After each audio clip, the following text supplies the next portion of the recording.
usahawan di negeri Sarawak. Dan sekarang ini kita akan berbicara mengenai satu topik yang sememangnya cukup relevan, yang boleh kita katakan sebagai istilah dari segi pepatahnya sudah jatuh ditimpa tangga. Betul. Dahlah diceraikan, tak diberi nafkah anak-anak pula, tapi dalam tempoh pandemik COVID-19 hilang pula pekerjaannya. Jadi ini merupakan satu isu yang sangat dekat di hati ibu-ibu tunggal, iaitu dilema ibu tunggal. Kita nak bersama dengan Tuan Faisaluddin Yusof, seorang peguam syariah. Assalamualaikum. Waalaikumsalam, Ika dan juga Munawar. Dan juga penonton RTM semualah.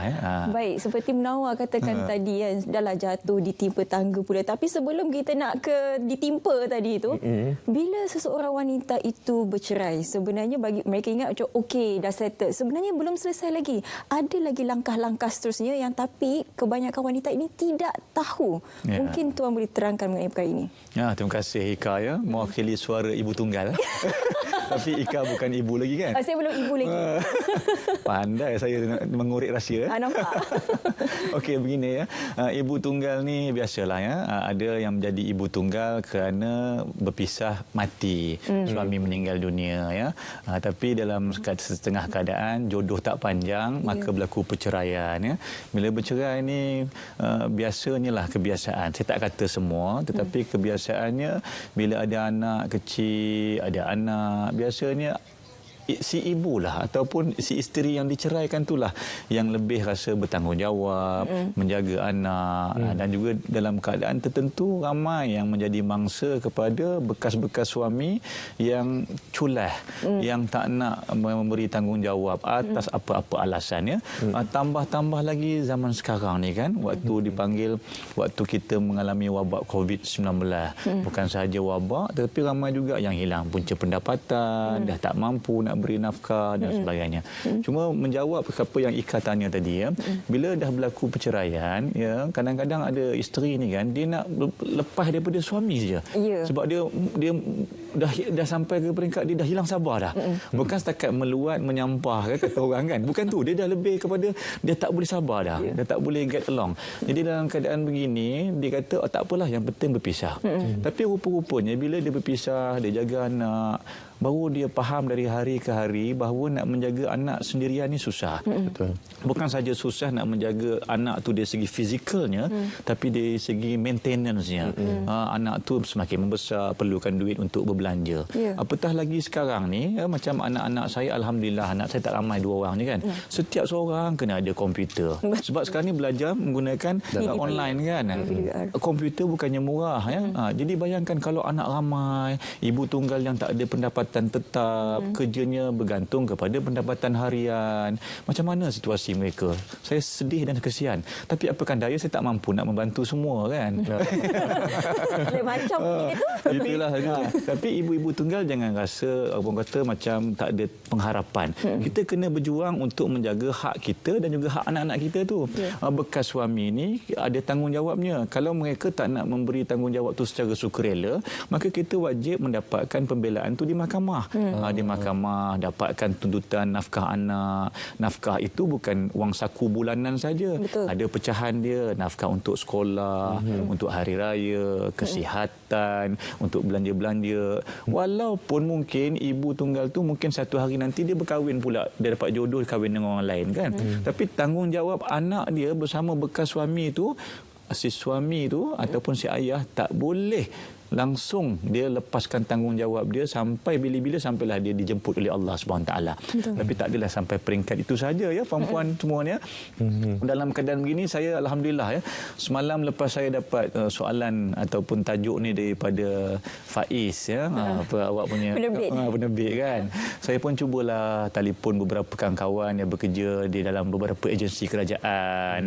Contohnya dengan di bawah Kementerian Wanita, kemudian Majlis Agama Islam Wilayah, Majlis Agama Islam Selangor, Majlis Agama Islam Perak, kemudian Baitul Mal. Saya tanya, macam mana dalam keadaan sekarang ni kalau suami atau bekas suami dah jadi papa kedana, tak ada kerja dah, ramai sangat tak ada kerja, dia nak bagi nafkah anak dia pun tak mampu kepada anak yang dijaga oleh bekas isteri dia.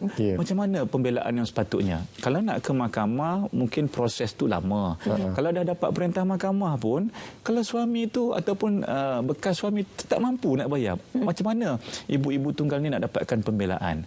Akhirnya alhamdulillah, rupa-rupanya kerajaan kita ni daripada dululah ya sampailah sekarang ni sangat prihatin dan bertanggungjawab menjaga dan membela ibu-ibu tunggal ni. Contoh ya, di Baitul Mal ataupun Lembaga Zakat Selangor ataupun di wilayah Persekutuan Perak, di wilayah Persekutuan Kuala Lumpur ni kita ada Baitul Mal Majlis Agama Islam jaga ni, banyak skim-skim bantuan yang ada untuk usahawan, bulanan, lepas itu untuk sewa rumah, macam-macam ada. Begitu juga dengan bawah Kementerian Wanita sebagainya. Saya dah jadi macam juru cakap mengikut pula. Bukan begitu maksud saya ya.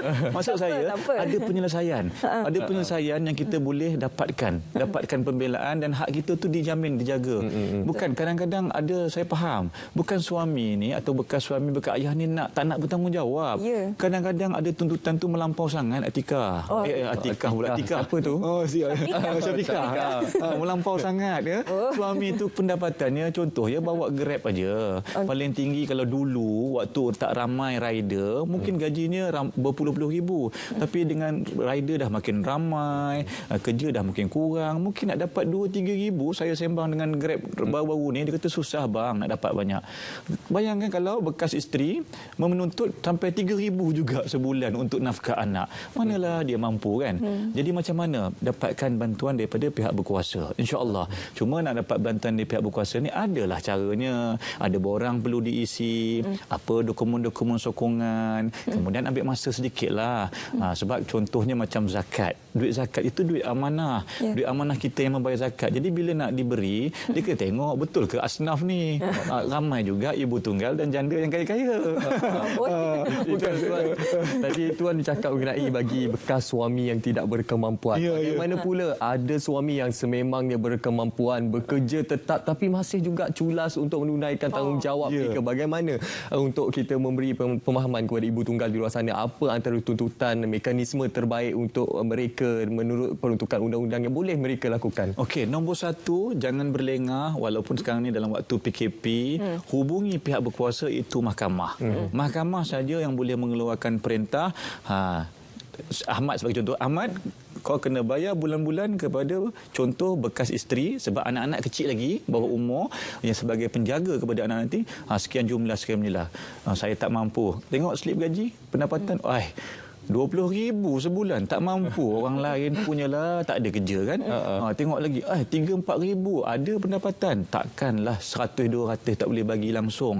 Jadi begitu, bila ada perintah mahkamah tu barulah kita boleh laksanakan perkara-perkara yang lain. Perintah mahkamah itu bukan saja mengarahkan, kita boleh buat potongan gaji, kita boleh juga minta supaya pihak, contoh kalau kaki tangan awam ni, kita serahkan perintah tu kepada majikan untuk buat potongan gaji. Kalau dia ada duit simpanan, kita boleh keluarkan duit simpanan ke DSP. Ini bukan air sinar ya.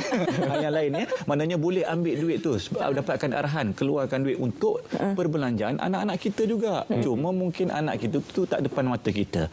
Cuma mungkin kadang-kadang ada juga ya, di mana ayah-ayah ni bukan dia tak nak bagi wang belanja kepada anak-anak dia, anak kandung, siapa tak sayang kan?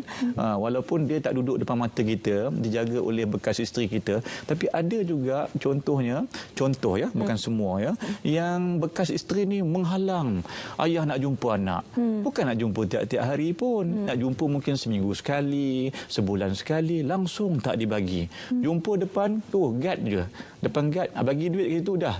Jumpa anak pun tak boleh.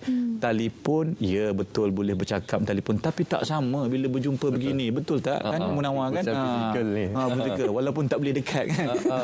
Kan. Jadi dalam keadaan begitu, ada juga yang kata ayah yang berada ni yang sengaja. Mungkin kerana dia dendam dan marah kepada bekas isteri dia. Tak tahulah apa puncanya kan. Kemudian mungkin dia sengaja nak menyeksa. Kau nak sangat bercerai. Kau nak sangat ni, kau tanggung sendiri. Ada juga ayat begitu ya. Macam mana kalau tuan, kalau dia declare diri dia muflis? Kalau sebab sekarang dia isytiharkan diri dia muflis. Sebab sekarang ni ramai yang bekerja sendiri, tak ada slip gaji. Jadi untuk kita membuktikan bahawa bekas suami ini ada pendapatan. Ya, dalam keadaan begini memang kita kita dah lama hidup dengan dia. Punca pendapatan itu bukan slip gaji sahaja. Ramai, betul, saya setuju. Ramai juga yang dah dikategorikan bankrupt tapi masih memandu kereta yang besar, rumah yang besar dan sebagainya. Itu adalah bukti. Kereta yang besar, rumah yang besar, apa semua, ambil gambar sebagai contoh. Dapatkan, buat carian contohnya di pejabat tanah, siapa pemilik rumah ni. Kemudian boleh buat carian di jabatan pengangkutan jalan, siapa pemilik kereta ni sebagai contoh. Bukti ni saya bagi wanita-wanita di luar sana. Saya bagi. Tapi cuma dalam keadaan waktu PKP ni mungkinlah sedikit ada orang kata ada sedikit orang kata tak macam norma baru. Kita nak ke jabatan kerajaan pun ada dia punya SOP, ada masanya yang terhad. Itulah cuma orang kata ada jalannya. Boleh boleh dapatkan apa orang kata pembelaan dan menuntut hak bukan untuk kita, untuk anak-anak yang kita jaga ni.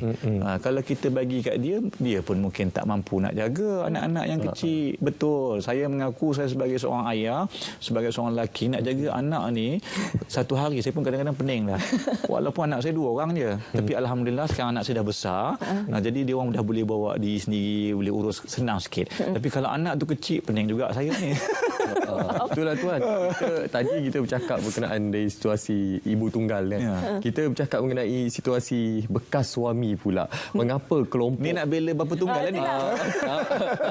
Cuma kita ingin mengetahui. Saya setuju. Kita ingin mengetahui kenapa keadaan ini berlaku. Kenapa masih ada lagi kelompok bekas suami ini yang culas sangat untuk menunaikan tanggungjawab. Kerana tanggungjawab anak-anak ini bukan saja pengabaian terhadap anak-anak itu sendiri, tapi amanah daripada Allah semata-mata. Jadi pandangan tuan sendiri dalam hal ini.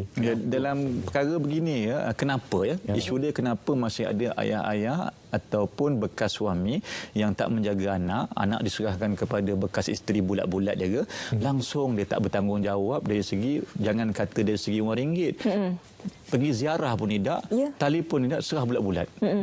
Contoh ada dalam keadaan begitu yang paling teruk. Kenapa isunya? Saya rasa antaranya lah biasanya bila saya bersembang-sembang dengan kawan-kawan, dengan klien, ataupun bila saya jumpa dengan orang yang nak minta nasihat daripada saya, antara puncanya kerana dia punya kata dendam kesumat dengan bekas isteri ataupun keluarga bekas isteri yang telah menghina ke ataupun menjatuhkan maruah dia, memalukan dia, memfitnah, macam-macam lah. Itu satu. Yang kedua juga memang ada juga dalam keadaan di mana dia nak balas dendam. Dia balas dendam. Tadi dia tak puas hati, ni balas dendam. Yang ketiga dalam keadaan memang rupa-rupanya sikap lelaki itu sendiri. Daripada waktu berkahwin pun segala perbelanjaan, bil apa semua, anak-anak semua ni semua isteri, mentang-mentanglah isteri itu ada pendapatan, mentang-mentanglah isteri itu berjawatan tinggi dan sebagainya, dia relax aja. Dah bercerai pun dia relax lagi. Dia relax lagi dalam keadaan begitu Dan itulah antara perkara yang saya dapat simpulkanlah kenapa jadi begitu. Cumanya kalau kita faham bahawasanya rezeki itu daripada Allah Subhanahu Wa Taala. Kalau kita menjalankan amanah yang diberikan kepada Allah, walaupun hubungan kita separuh jalan dengan bekas isteri kita, tetapi kita ada amanah iaitu anak-anak tadi itu, insya-Allah Allah akan tambahkan rezeki. Jangan risau.